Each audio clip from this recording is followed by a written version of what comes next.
Bismillahirrahmanirrahim. Assalamualaikum warahmatullahi wabarakatuh. Salam sejahtera untuk kita semua. Alhamdulillah, kali ini akhirnya bisa memberikan sedikit informasi mengenai obat yang kali ini saya kira urgensinya cukup tinggi terkait dengan beberapa situasi dan kondisi yang terjadi beberapa hari terakhir ini, dan saya kira harus segera saya memberikan informasi yang saya kira ini video kali ini untuk masyarakat awam, artinya tidak hanya untuk tenaga kesehatan seperti farmasi, kedokteran, kesehatan masyarakat, tapi lebih ke masyarakat pada umumnya. Oke, mudah-mudahan video ini bisa sedikit mengurangi atau memberikan sedikit gambaran untuk bagaimana masyarakat menyikapi dan menggunakan obat secara bijak. Oke, seperti yang tampil pada slide atau pada cover video kali ini ialah pertanyaan apakah obat itu bisa menjadi racun? Karena menurut pengamatan pribadi saya, masyarakat pada umumnya berpendapat atau mengira bahwa obat itu melulu atau selalu berdampak yang baik. Tidak sedikit masyarakat mungkin tidak mengetahui bahwa obat tersebut juga bisa menyebabkan penyakit, bukan menyembuhkan penyakit, bahkan menyebabkan penyakit hingga kematian. Tetapi tentunya pada kondisi dan keadaan tertentu, terutama berkaitan dengan dosis. Oke, yang pertama ingin kita bahas adalah kondisi di mana obat dengan racun itu sebetulnya senyawanya sama, molekulnya sama. Hanya saja pada ilmu-ilmu kesehatan itu dikenal dengan therapeutic index. Artinya begini, obat tersebut mampu memberikan efek atau khasiat jika kadar atau dosisnya itu pas. Pas. Apabila obat tersebut konsentrasi atau dosisnya atau kadarnya tidak mencukupi atau tidak mencapai uh, konsentrasi yang cukup, seperti yang mungkin kalau masih bisa dicek di video sebelumnya, contoh seperti insulin, dia butuh insulin reseptor itu butuh 4 molekul insulin. Nah, kalau tidak 4 molekul insulin, maka reseptor tersebut yang terhubung dengan enzim tersebut tidak memberikan aksi, tidak memberikan khasiat. Nah, kembali lagi ke sini, apabila obat tersebut melebihi kadar yang seharusnya untuk menimbulkan efek, dia sudah bersifat toksik atau dia menjadi racun. Jadi ini sejalan dengan apa yang disampaikan oleh Paracelsus, seorang dokter dan ahli kimia pada zaman itu, lahir pada tahun 1493 hingga 1941. Paracelsus menyampaikan bahwa apapun materi yang ada di dunia ini atau bahan-bahan kimia, baik berupa makanan, minuman maupun apapun itu sebenarnya racun. Hanya yang membedakan dia tidak menjadi racun itu adalah dosis. Jadi sesuai dengan kondisi yang ada saat ini. Jadi harapannya dengan video ini masyarakat tidak, artinya yang saya harapkan adalah bisa bijak dalam menggunakan obat. Jadi bahkan tidak sedikit obat itu bukan menyembuhkan, bahkan malah menyebabkan penyakit hingga kematian.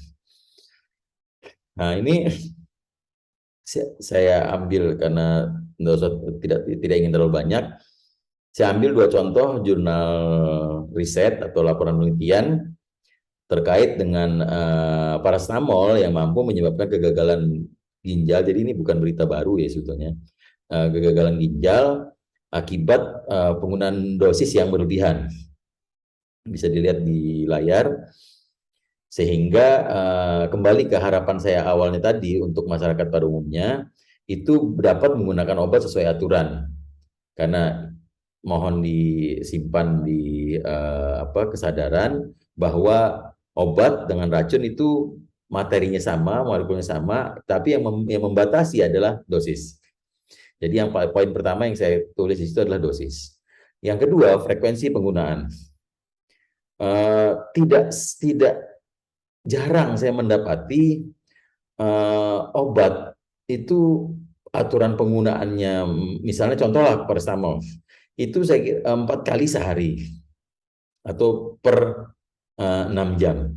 Itu tidak sering saya tidak jarang saya dapati itu penggunaannya lebih dari itu. Jadi sudah dosisnya melebihi, frekuensinya melebihi, bahkan durasinya melebihi.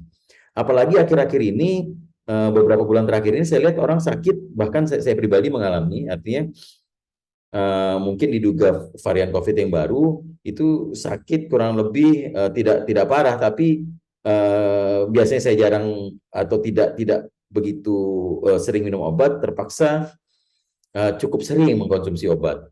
Apalagi ini bagi saya yang sudah memahami ini, apalagi orang-orang atau masyarakat yang tidak mengetahui bahaya ini. Itu sempat beberapa minggu kalau nggak salah saya sakit itu, ya lebih dari 2 minggu. Nah, beberapa bulan terakhir ini masyarakat cukup sering saya lihat bahkan lama kena batuk pilek, demam lama, akhirnya mengkonsumsi obat cukup sering, cukup banyak.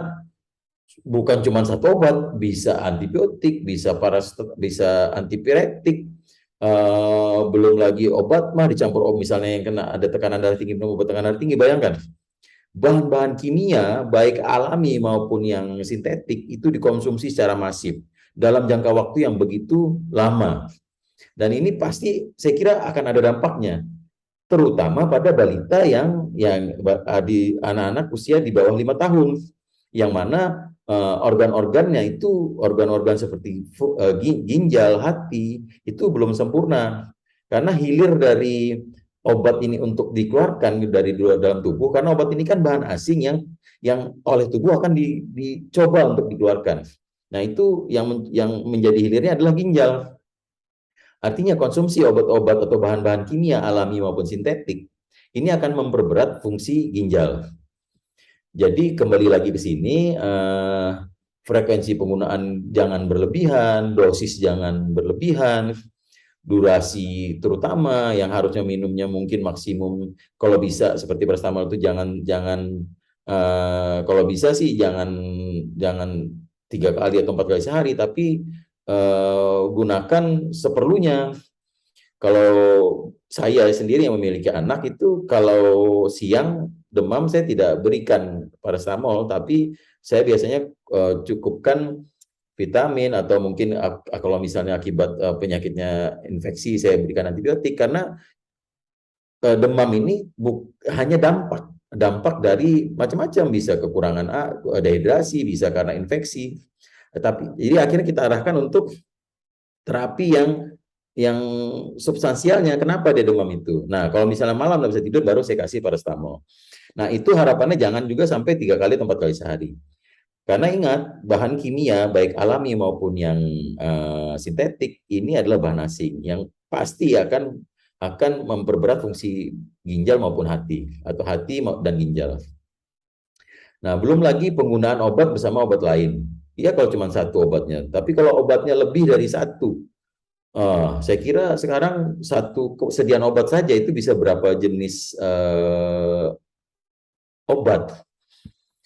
Dan interaksi obat ini, artinya interaksi obat ini baik obat dengan makanan, obat dengan minuman, obat dengan kondisi penyakit, ini perlu dipantau. Jadi, saya kasih contoh.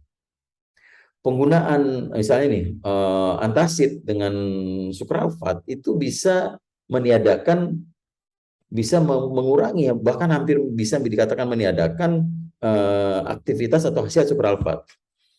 Atau contoh lain misalnya minum antihistamin, obat alergi dengan obat-obat psikotik atau dengan alkohol atau dengan minuman lain yang bisa menyebabkan efek toksik dari si antihistamin tersebut.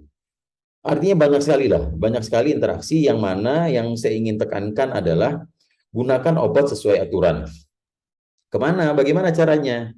Nah, bisa tanya ke dokter, tanya ke farmasis atau apoteker, tapi saya kira dari kurikulum pendidikan bisa kita lihat yang dibebani atau dilatih untuk menguasai obat itu adalah farmasis atau apoteker. Nah, tanyakan ke farmasis atau apoteker untuk permasalahan-permasalahan seputar obat. Nah, kemudian yang ingin saya tekankan adalah jangan juga karena video ini jadi takut minum obat. Karena obat tersebut pada koordinat ruang dan waktu tertentu itu sangat penting. Bahkan kalau nggak minum obat akhirnya bisa menyebabkan kematian. Itu juga sangat mungkin terjadi. Artinya bukan saya menghalangi untuk minum obat, ya baik obat yang sintetik, tapi saya arahkan kalau bisa ke obat yang bahan kimia yang alami seperti jamu. Tetapi pun jamu itu baru bisa aktif kalau dosisnya pas. Dan minum jamu bukan berarti tidak ada reaksi yang merugikan. Intinya gunakan obat, ya tanyakan pada yang mengerti, terutama pada apoteker dan dokter. Kemudian pada saat konsumsi obat usahakan cukup minum air putih, cukup olahraga, berkeringat, dan lain-lain. Dan jangan takut untuk minum obat pada waktunya. Karena saya kira di dunia ini semua itu harus sesuai koordinat ruang dan waktunya. Saya kira tidak hanya materi seperti obat, bahkan kegiatan lain pun yang saya kasih contoh begini lah. Sholat subuh itu baik kalau dikerjakan pada waktu subuh. Tapi kalau sholat subuh dikerjakan pada waktu asar atau pada waktu zuhur, nah itu saya kira sudah tidak sebagaimana yang diinginkan dampak atau fungsinya. Artinya semua harus dipaskan pada koordinat ruang dan waktu. Nah, yang bisa memahami itu ya orang yang berhasil membaca kondisi-kondisi ini, dan yang ahli itu saya kira apoteker dan dokter, terutama apoteker atau farmasis. Oke, saya kira itu saja dulu yang saya ingin sampaikan pada video ini. Saya sudah siapkan juga beberapa video untuk penanganan demam atau menurunkan panas menggunakan beberapa bahan alam atau jamu yang sudah punya data ilmiah yang cukup. Saya kira tugas kita sebagai manusia yang dilahirkan di Indonesia dengan budaya yang ada di Indonesia ini merawat, menjaga, mengembangkan apa sumber daya apa yang kita punya di sini. Dan saya kira tugas kita lah yang mengangkat derajat jamu ini. Dan mudah-mudahan bisa dimanfaatkan oleh saudara-saudara kita yang ada di luar negeri. Oke, saya kira tidak akan berpanjang lebar. Saya ucapkan terima kasih. Semoga bermanfaat. Assalamualaikum warahmatullahi wabarakatuh.